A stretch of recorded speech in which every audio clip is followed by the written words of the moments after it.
ये जो वीडियो है, इस वीडियो के अंदर एक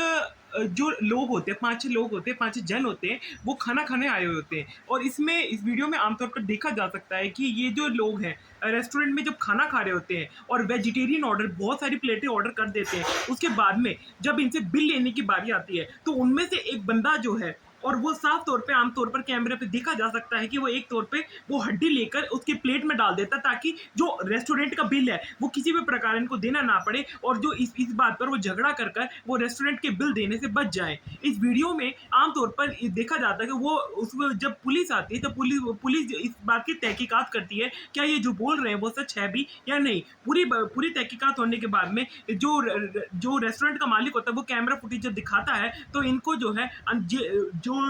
पुलिस होती है वो जेल के अंदर डाल देती है। इस पर क्या राय है आपके, हमें कमेंट सेक्शन में जरूर बताना। लाइक और सब्सक्राइब जरूर करना नीचे वाले बेल आइकन पे।